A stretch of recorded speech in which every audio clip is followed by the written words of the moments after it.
Alza tu vara y las aguas se dividirán.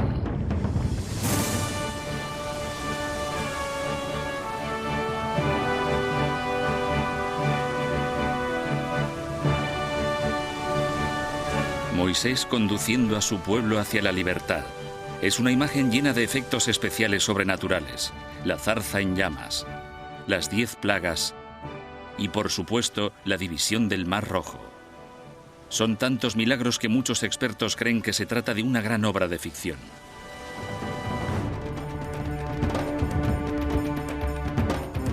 ¿Se inventaron los imaginativos escribas judíos un relato dramático para dar una historia a su pueblo?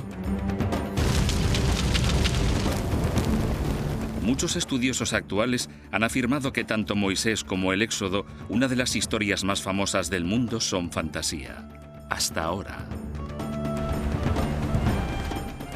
Las nuevas herramientas arqueológicas y la más avanzada investigación histórica han desvelado desconcertantes pruebas nuevas.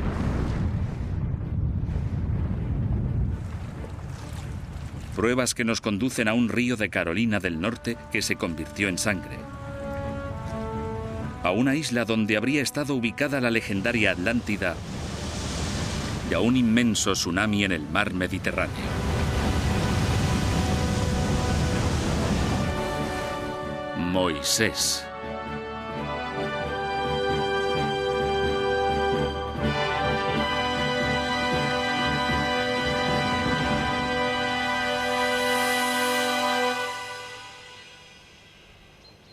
En este programa se planteará la existencia de una base histórica para una de las mayores narraciones jamás contadas. Moisés es un gigante de la religión mundial. 3 grandes confesiones consideran su historia sagrada. Según la Biblia cristiana, el Corán musulmán y la Torá judía, Dios intervino directamente en la historia a través de este notable profeta. Estas son las cosas que os ordena hacer el Señor. Por medio de Moisés, Dios entregó las tablas de la ley a su mundo. Y hasta el día de hoy, esos 10 mandamientos siguen siendo la base moral de 3 religiones del planeta. La historia de Moisés comienza en su lugar de nacimiento, el delta del Nilo del antiguo Egipto. Los refugiados hebreos huyeron de la sequía en su tierra natal, la Palestina bíblica, y se asentaron aquí.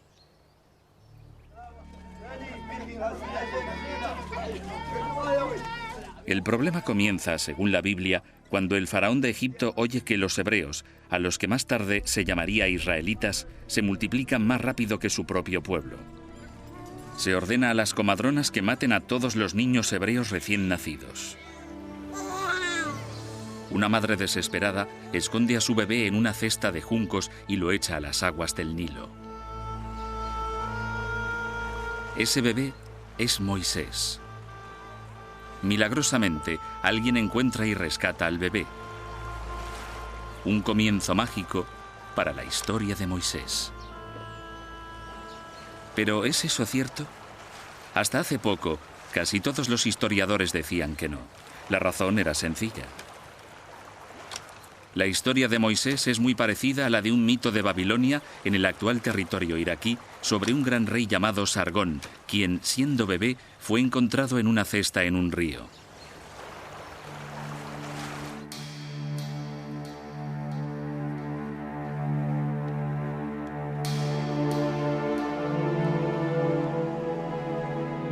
A través de un meticuloso análisis de los textos más primitivos, sabemos que la Biblia se escribió mucho tiempo después de los acontecimientos que describe.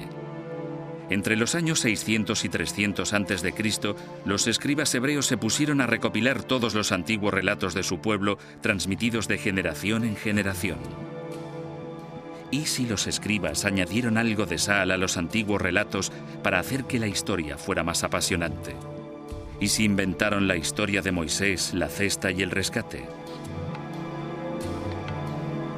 Sin duda es posible. Sabemos que en el año 587 a.C., los hebreos fueron capturados por los babilónicos y que vivieron en el exilio en Babilonia durante un tiempo. Quizá allí tomaron la leyenda de Sargón y la añadieron a la historia de Moisés al volver alrededor del año 530 a.C. Pero si la historia no procediera de Babilonia, sino de Egipto, eso cambiaría todo. El egiptólogo Jim Hofmaier estudió la Biblia en la versión original en hebreo para descubrir de dónde procedía realmente la historia. Descubrió que palabras clave como cesta y espadaña no existían en babilónico, la lengua de la leyenda de Sargón.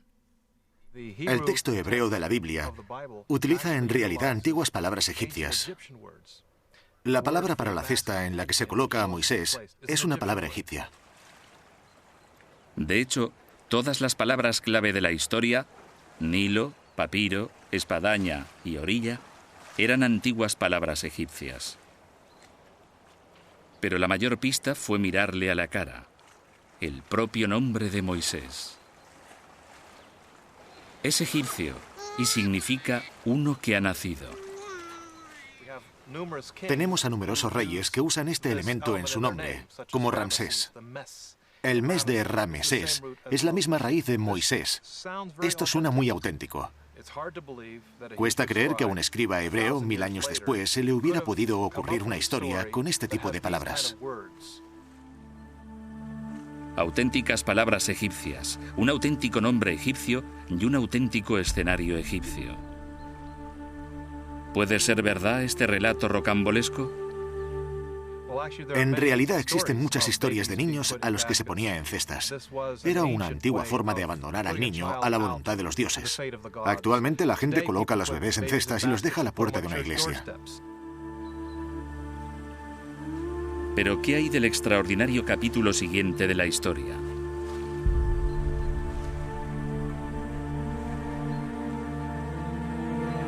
La Biblia afirma que Moisés fue rescatado por la hija del faraón o su esposa, según el Corán.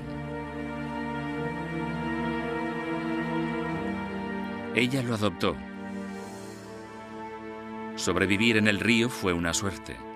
Pero el hecho de que un pobre inmigrante fuera rescatado por la realeza y fuera criado como un príncipe es sin duda algo propio de un cuento de hadas.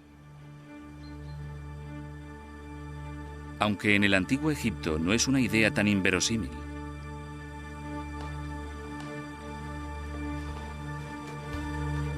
Los faraones batían récords. En los palacios había guarderías en las que se educaba a los niños de la realeza.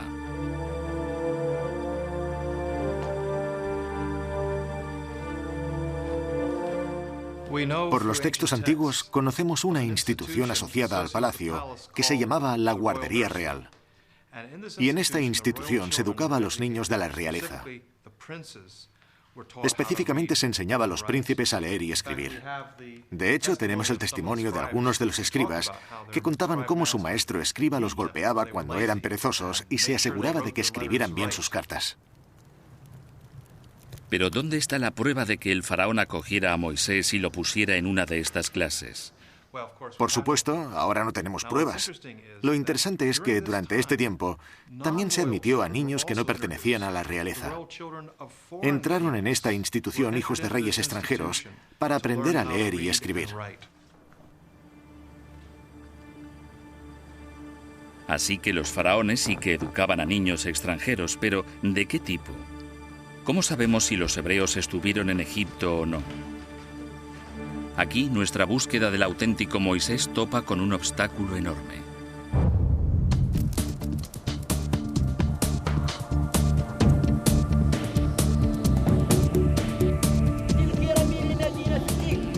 Necesitamos ver si existen pruebas físicas de que los hebreos estuvieran en Egipto.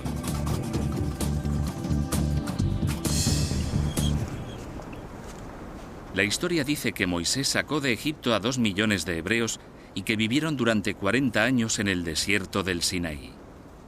Pero en un siglo de arqueología en el Sinaí no se han descubierto pruebas de ello. Así que algunos expertos empezaron a pensar lo impensable.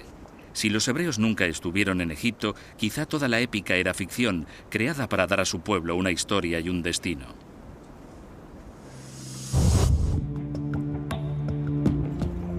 De hecho, muchos arqueólogos abandonaron la búsqueda de Moisés, pero algunos se negaron a rendirse. búsqueda pasó a centrarse en el delta, la desembocadura del poderoso Nilo y la parte de Egipto en la que la Biblia dice que se asentaron los hebreos. Peinaron la zona en busca de pruebas de una afirmación muy precisa, la de que se forzó a los hebreos a hacer ladrillos de barro para construir dos grandes ciudades, Pitón y Ramsés. Si eran grandes ciudades, ¿dónde estaban? Ramsés II fue el mayor faraón de todo el antiguo Egipto. Sus estatuas se encuentran por doquier, así que seguro que se puede encontrar su ciudad.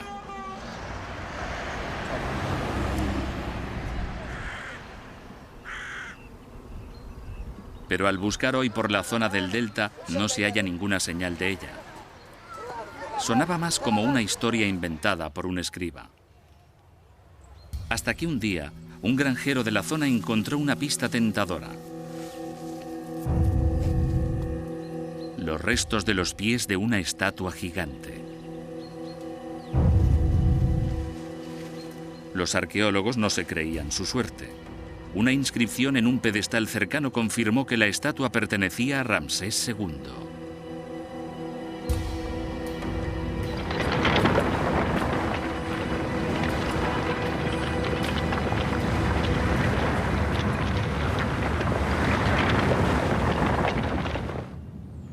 Pero una estatua no hace una ciudad. Para probarlo, los arqueólogos necesitaban encontrar restos de edificios hechos con ladrillos de barro. En los años 70, diversos equipos de arqueólogos egipcios y alemanes comenzaron a buscar por la zona pruebas de la ciudad perdida de Ramsés. Fueron desenterrando gradualmente restos de casas, templos e incluso palacios. Si realmente esto era una antigua ciudad en su día, habría llevado varias generaciones excavarla. Pero ahora, con la nueva tecnología, los arqueólogos pueden detectar cimientos a mucha profundidad y hacer un mapa de toda una ciudad en cuestión de meses. Ramsés II fue un constructor prolífico, así que gracias a los templos y palacios que sobreviven en otras partes de Egipto, tenemos una idea acertada de qué aspecto tenía la ciudad. Fue una de las mayores ciudades del antiguo Egipto. Se construyó en torno al año 1250 a.C. Vivieron allí 20.000 egipcios.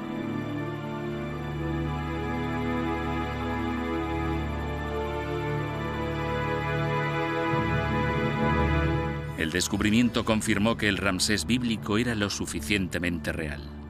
El nombre no lo inventó un escriba.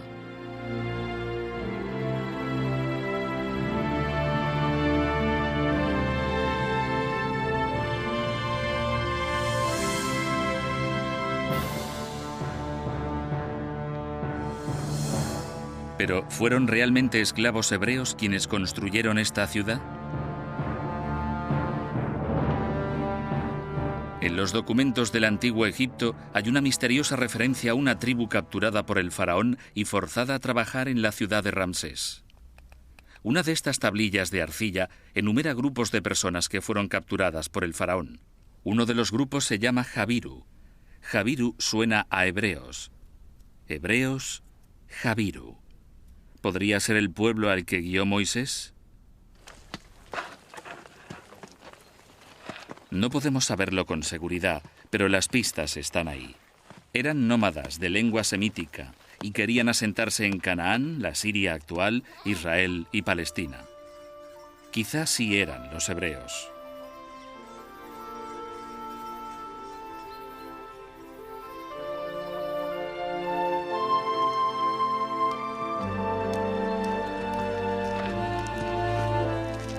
Una vez que los expertos demostraron que en Egipto había vivido un pueblo judío o semítico, empezó a mejorar el panorama para Moisés.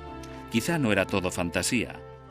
Era hora de volver a mirar su vida de adulto, su vida como líder y hacedor de milagros. Dice la Biblia que un día dejó el lujo del palacio de Ramsés para observar cómo los esclavos hebreos hacían ladrillos de barro.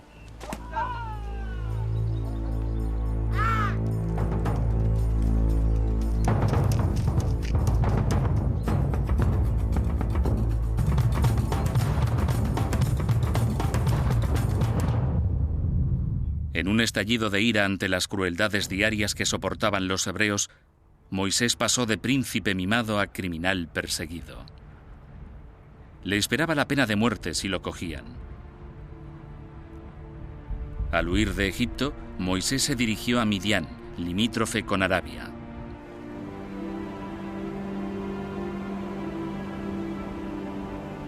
Su aspecto de entonces se parecía mucho al de ahora, un desierto baldío donde los beduinos se ganaban la vida a duras penas.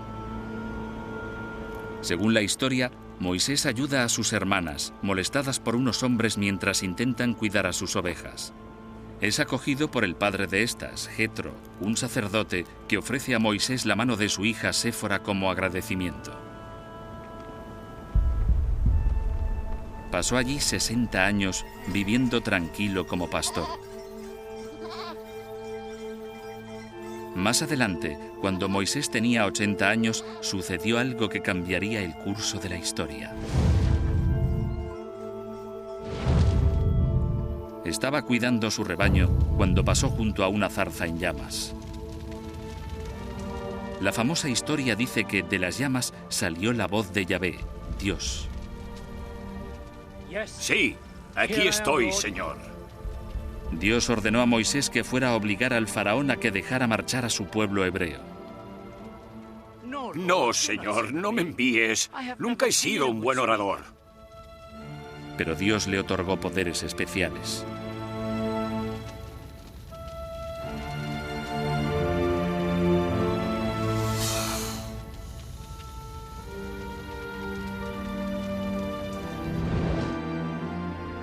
Quizá Moisés sí oyó la voz de Dios. No es algo que podamos comprobar, es una cuestión de fe. Pero Clinton Bailey, destacado experto en las tribus nómadas beduinas que viven ahora en la península del Sinaí, cree que tal experiencia en el desierto es perfectamente plausible. Si tienes que sobrevivir aquí con este calor y esta desolación, estás más cerca de Dios. He visto a los beduinos rezando solos en medio del desierto, y cuando rezan consiguen una conexión entre sí mismos y Alá, Dios, que es muy fuerte. Y es como decir, oye, el de arriba, ayúdame. No tengo nada más aquí para seguir viviendo, salvo tu providencia. Fuera lo que fuera, fue un punto de inflexión, porque a partir de ese momento Moisés, un anciano de 80 años, decidió guiar a su pueblo desde Egipto hasta la tierra prometida.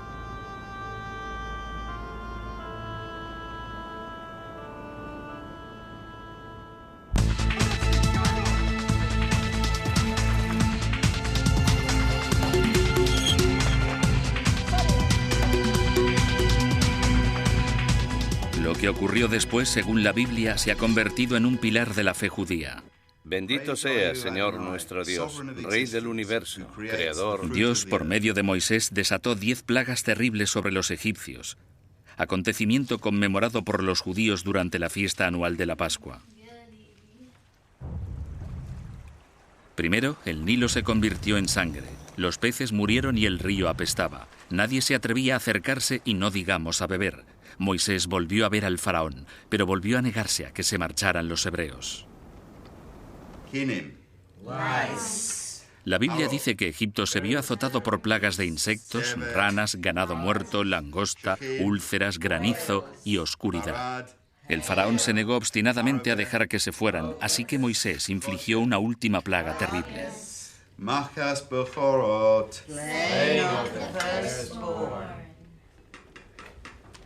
La matanza de los primogénitos de Egipto destrozó al faraón. Se rindió ante Moisés.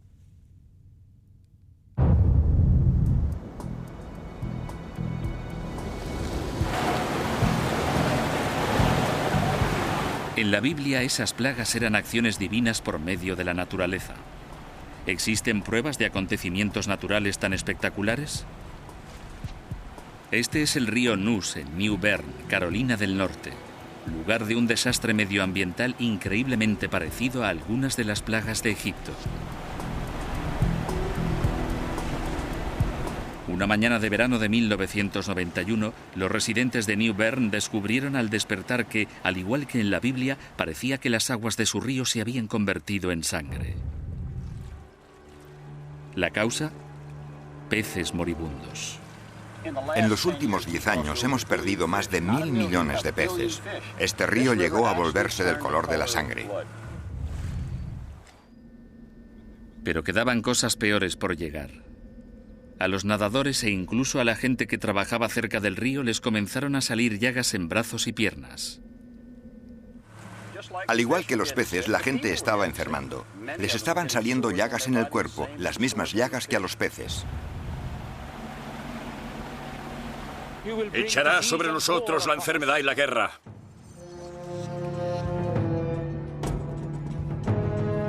Peces muertos, ríos rojos como la sangre, pústulas y llagas. La gente usaba la palabra bíblica para describir la catástrofe. La causa de todo era una mutación genética en un microorganismo marino llamado Fiesteria.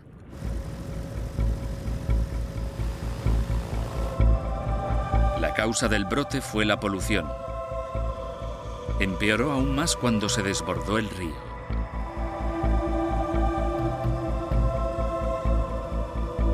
Hay miles de granjas de cerdos a lo largo del río. Los cerdos producen decenas de millones de litros de residuos y parte de ellos van a parar al río.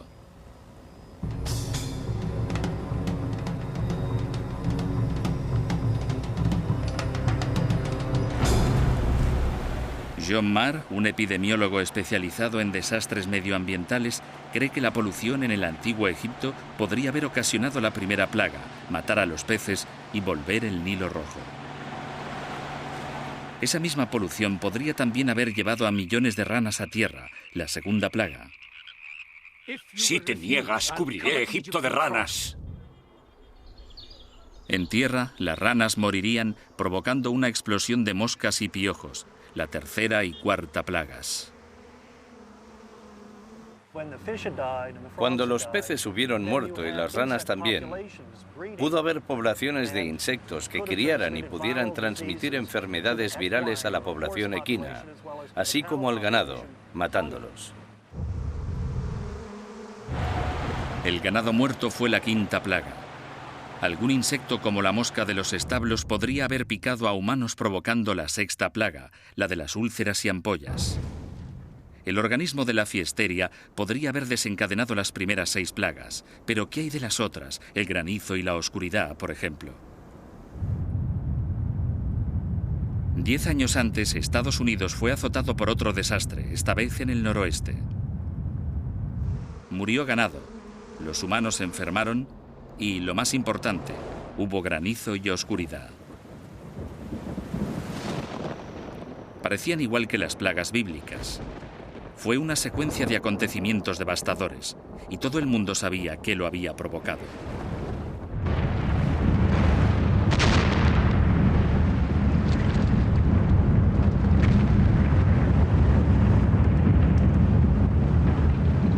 El 17 de mayo de 1980, el volcán del monte St. Helen entró en erupción, matando a todo ser vivo en 30 kilómetros a la redonda.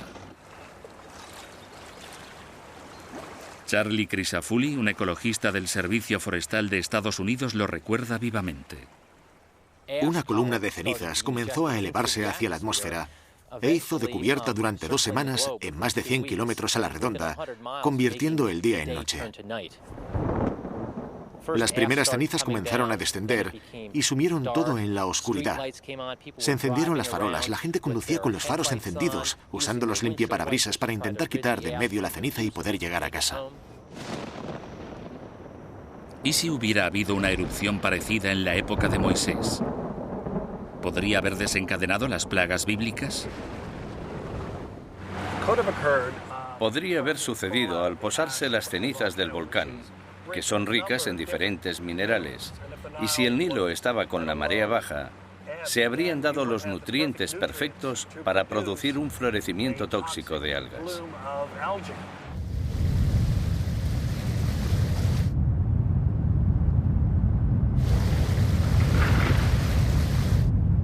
Cenizas volcánicas, polución, fiesteria. Todo esto podría ayudar a explicar el enigma de las plagas de Egipto.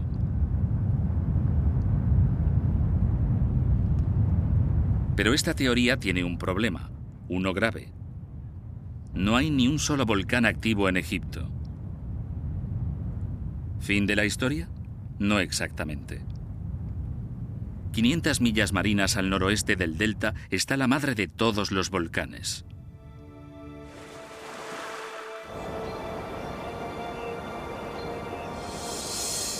Esta es la isla griega de Santorini, en el mar Egeo, escenario de la famosa leyenda de la Atlántida. Esta gran cuenca curva fue creada por una gigantesca erupción volcánica.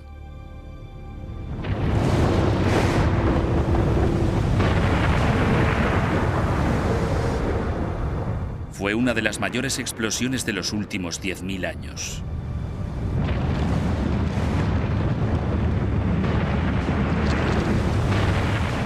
La explosión se sitúa en el siglo XVI a.C.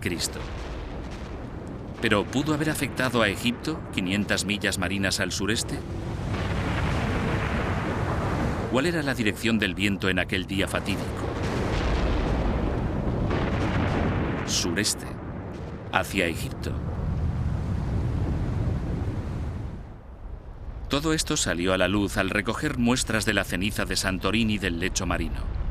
Las mayores concentraciones se encontraban en dirección al delta del Nilo. Aún así, eso no probó que la ceniza hubiera llegado a Egipto y hubiera caído sobre el delta. Para descubrirlo, el doctor Daniel Stanley, un oceanógrafo de la Smithsonian Institution, fue al delta y extrajo muestras de barro, arena y cieno. Vale, bien. Sí, de acuerdo. Veamos si conseguimos que funcione esto. En los núcleos que taladramos, encontramos fragmentos volcánicos química y ópticamente, en cuestión de tamaño y forma. Esos fragmentos de cristal se pueden relacionar con seguridad con la explosión de Santorini.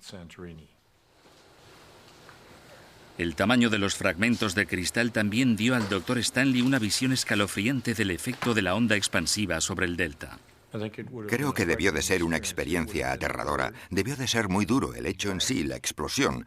Se debió de notar cómo caía la ceniza. Así que creo que debió de ser lo que en la jerga llamamos una de las grandes. Con las pruebas de que la nube de ceniza pudo haber llegado hasta el delta, los científicos podían abordar la cuestión principal. ¿Desencadenó el volcán las plagas bíblicas?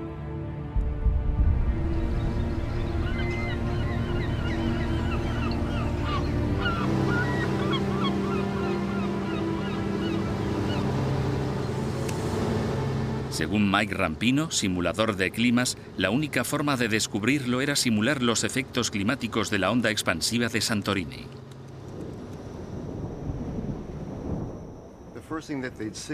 Lo primero que habrían visto sería esta nube de ceniza sobre ellos, tan oscura que ocultaba totalmente el sol.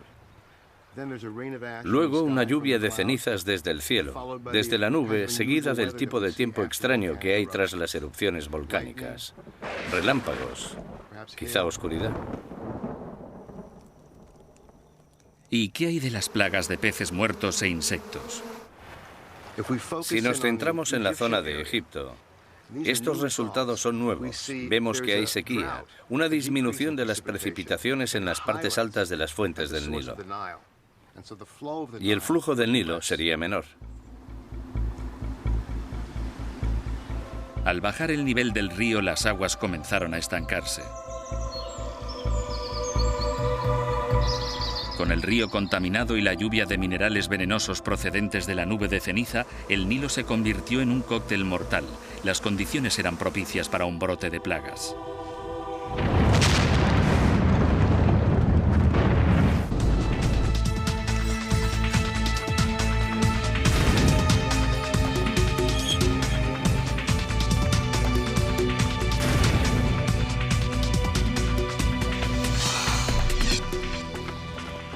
Al final, las plagas persuadieron al faraón para permitir que los hebreos salieran de Egipto.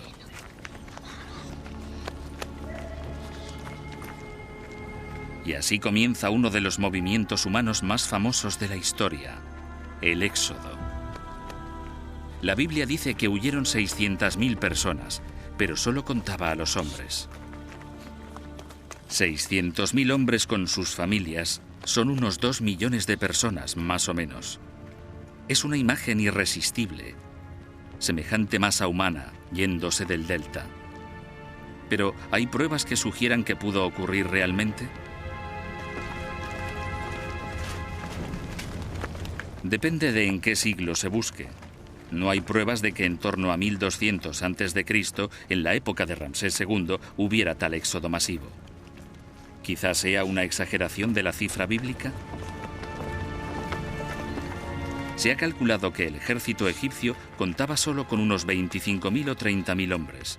Si así fuera, los 600.000 israelitas podrían haber superado a los egipcios y haberse marchado en cuanto hubieran querido. Así que debe de haber otra solución al problema de las cifras. Creo que la solución no es cambiar lo que ha dicho la Biblia, porque sí que tiene sentido. El problema no es lo que dice el texto bíblico, sino cómo se ha traducido y entendido a lo largo de la historia. La palabra Aleph significa 1000 y se ha traducido como 600 Aleph, que puede significar 1000. Sí que significa 1000, pero en el resto de la Biblia, esta palabra hebrea, Aleph, se traduce como clan o unidades militares. Si eso es cierto, nos encontramos ante una población mucho menor, quizá 25.000 en lugar de millones. 25.000 sería un pequeño éxodo, nada comparable a la cifra de 2 millones de la Biblia. Hay quienes creen que la cifra bíblica no es ninguna exageración. Pero ¿qué pruebas hay de esto?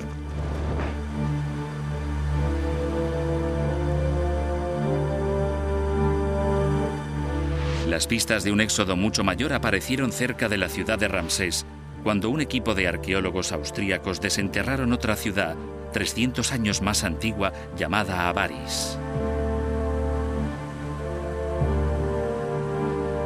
Entre las villas, templos y palacios, encontraron edificios más modestos, como los de Canaán, en la actual Siria, Palestina e Israel.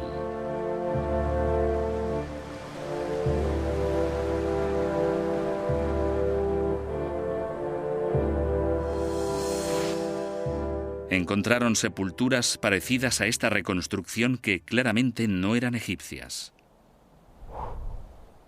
Estos son huesos de una oveja de lana larga, una raza procedente de Canaán.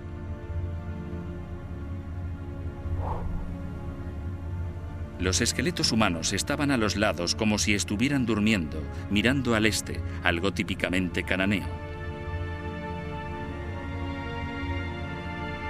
Las armas también eran cananeas.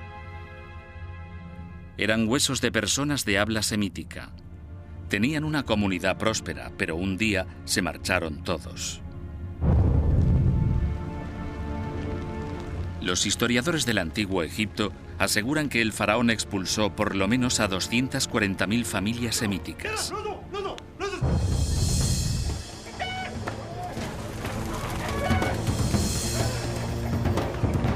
Viene a ser 1 millón de personas, una cifra mucho más cercana a la cifra bíblica.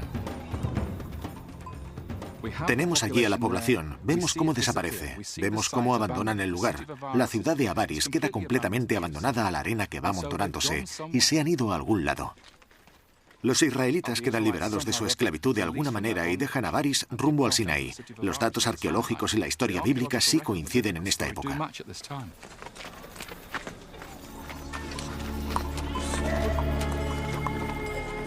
Es imposible determinar si estos semitas eran los hebreos del éxodo bíblico o un grupo diferente. Pero un éxodo de estas características sería coherente con una parte de la historia especialmente desconcertante.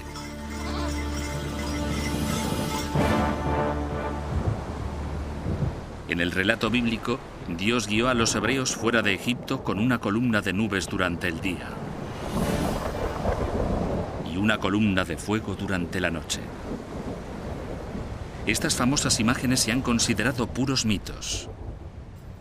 Pero si el éxodo sí hubiera tenido lugar durante el siglo XVI a.C., podría haber una explicación racional. ¿Estarían inspiradas las columnas de fuego y nubes por una columna de ceniza volcánica?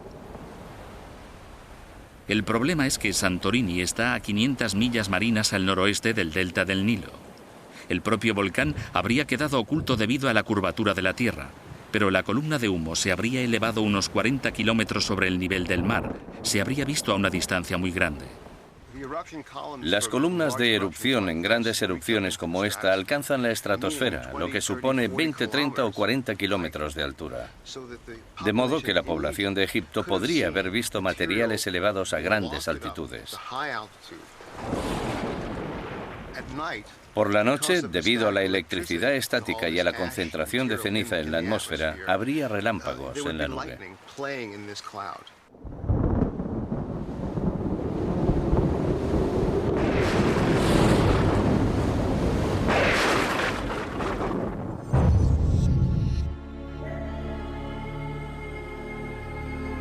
La imagen que describe la Biblia del Éxodo encaja sorprendentemente bien con los hechos históricos.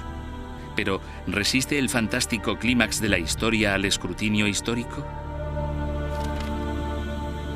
La Biblia nos dice que cuando los hebreos se fueron de Egipto, el faraón cambió de opinión sobre haberles dejado marchar.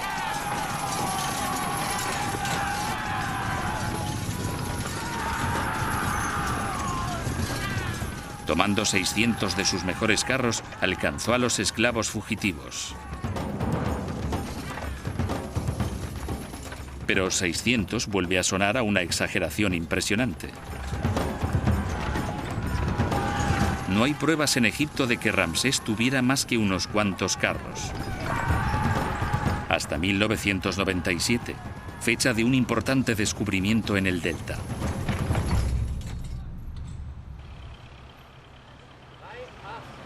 En Cantir, lugar donde se encuentra el yacimiento de la ciudad de Ramsés II, unos arqueólogos alemanes desenterraron los cimientos de un antiguo edificio. Allí encontraron enterrado esto, un tapacubos de un carro. Un carro solo no hace un ejército, así que continuaron excavando. El gran descubrimiento fue encontrar piedras de amarre para dejar atados a los caballos.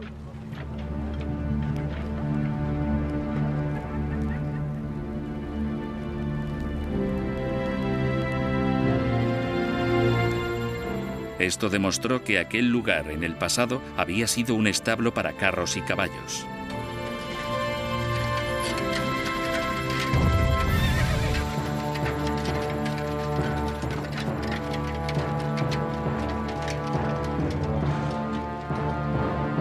Las inscripciones y la cerámica confirmaron que habían encontrado el centro neurálgico de la concentración de carros de Ramsés II, un recinto de vanguardia para su armamento militar.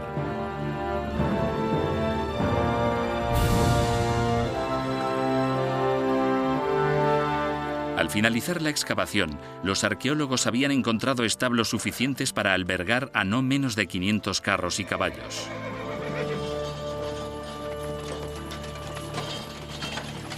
Lo que confirma que el faraón bien pudo haber reunido un fuerte contingente de 600 carros que, según la Biblia, fueron directos al desastre.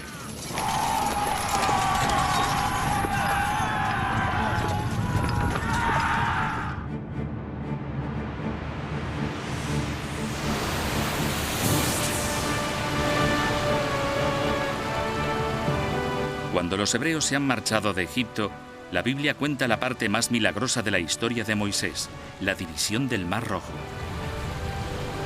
Las aguas se abrieron, Moisés y su pueblo las atravesaron y el mar volvió a cerrarse, ahogando al faraón y a su ejército. El material es digno de una película de Hollywood, pero el Mar Rojo es demasiado profundo. Quizás sea aquí donde finalmente la Biblia se separa de la ciencia y la historia. Aunque esta historia tiene más miga. Hay que mirar detenidamente el relato de la travesía del Mar Rojo. Si se lee la Biblia en el hebreo original, nos damos cuenta de que no dice que Moisés cruzara el Mar Rojo. La palabra rojo es una mala traducción. En la Biblia hebrea, cruzan el Yam Suf, el mar de cañas. No el Mar Rojo, sino el mar de juncos. Esta historia es extraña. Cualquiera puede imaginarse que intentar cruzar el Mar Rojo sería muy difícil, pero un mar de juncos sería bastante diferente. Esta es una zona pantanosa, probablemente lo que cruzaron.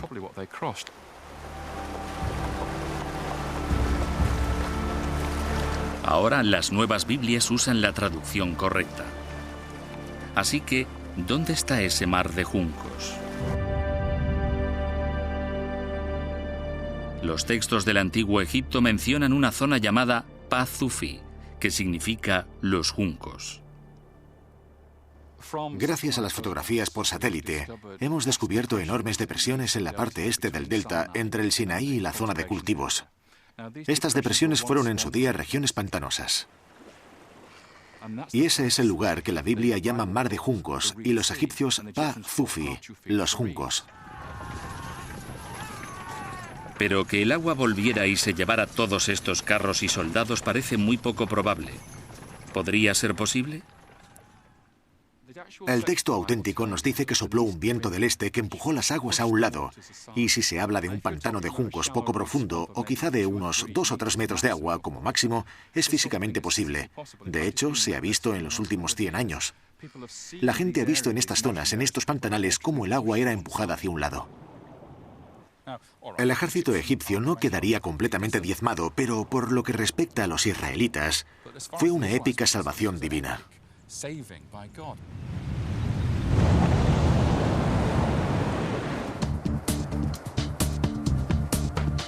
La Biblia hebrea dice que las aguas formaban un muro a derecha e izquierda, un gran cañón de agua. Es posible que esto estuviera inspirado por el recuerdo traumático de un cataclismo real.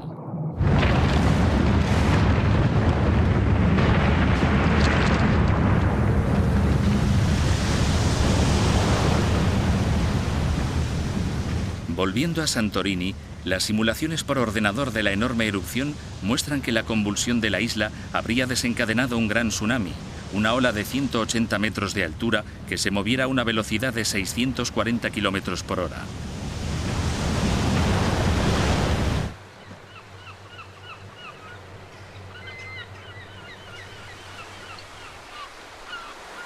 Según Floyd McCoy, experto en maremotos, fue una de las mayores olas de marea de la historia y debió de alcanzar Egipto. Encontramos pruebas, por increíble que parezca, en el fondo marino. Los tsunamis barrieron el fondo del mar Mediterráneo y levantaron los sedimentos. Y nosotros podemos encontrar esos sedimentos. Esto nos da indicios de en qué direcciones fueron. El modelo simulado por ordenador nos mostraba la irradiación de olas por todo el Mediterráneo, llegando a alcanzar el delta del Nilo, así como todo el litoral. Pero ¿cómo podía un tsunami dividir las aguas poco profundas del mar de juncos? Si se observa unas olas normales, se aprecia que, por unos instantes, justo antes de romperse, el agua se retira de la playa. Un gran tsunami retiraría el agua de la playa y de los ríos y lagos conectados, dejando tierra seca hasta 2 horas. Tiempo suficiente para que la gente la atravesase caminando. Pero nadie que persiguiera a los hebreos habría tenido tanta suerte. Para cuando llegara al delta, la ola habría disminuido de 180 metros a 1,80 m, y los expertos creen que habría tenido una longitud de 160 kilómetros. Deberíamos pensar en una ola de 2 metros que cambia rápidamente en 2 metros el nivel del mar por toda la costa, y eso puede desplazarse varios kilómetros tierra adentro. Al desplazarse tierra adentro, por ríos y canales, el tsunami ganaría energía. Su fuerza totalmente destructiva fácilmente podría ahogar a un ejército.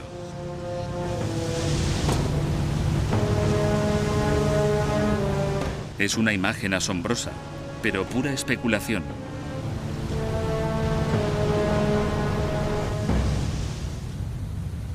En 1994, la isla filipina de Mindoro se vio afectada por un tsunami y un terremoto.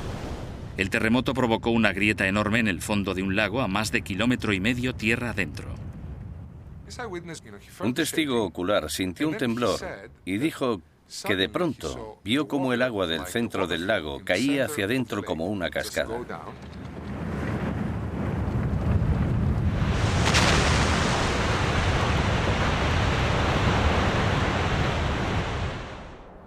Y pasado un rato, miró hacia abajo y podía ver el fondo del lago. Y sus palabras exactas fueron: pensé que podía cruzarlo a pie. Kilómetro y medio río abajo, en la desembocadura del río había una enorme barcaza de 6.000 toneladas.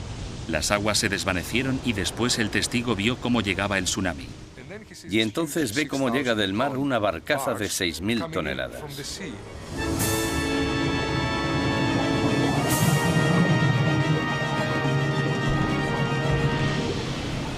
El gran tsunami que azotó el delta del Nilo era 1000 veces más devastador que el de Filipinas. Se habría recordado a lo largo de varias generaciones.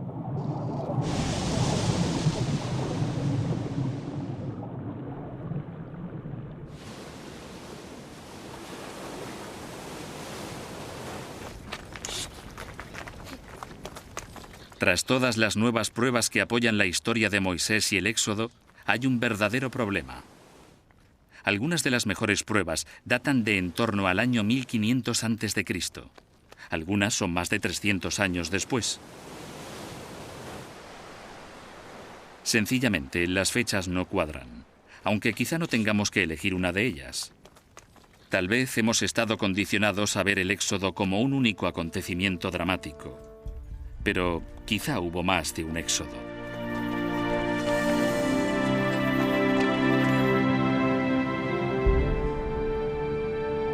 Como editor de la Biblical Archaeology Review, Herschel Shanks está en mejor posición que la mayoría para sopesar teorías opuestas. Existe una controversia sobre cuándo sucedió exactamente. Pero también existe la teoría de que podría haber habido muchos éxodos, muchas salidas de Egipto de grupos de esclavos que se unieron como israelitas. Sabemos que había migraciones de uno a otro lado, y quizá la más destacada fue la del grupo de Moisés. A veces la gente dice, pero ¿y la prueba de que Moisés existiera? No tenemos pruebas directas de la existencia de Moisés, pero sabemos que cuando se fueron los israelitas, debían de tener algún tipo de líder. Si no se llamaba Moisés, tendría otro nombre.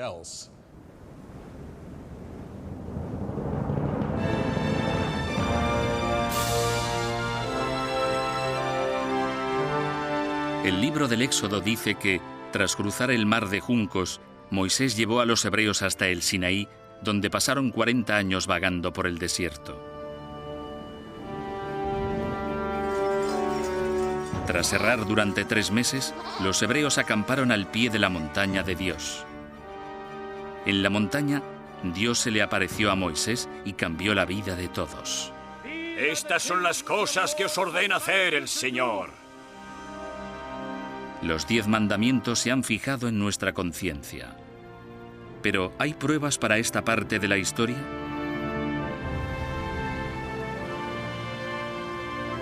Es irónico que tengamos tantas pruebas circunstanciales de partes importantes de la vida de Moisés, pero que no tengamos ninguna prueba de los 10 mandamientos, que son la parte de su legado que más perdura.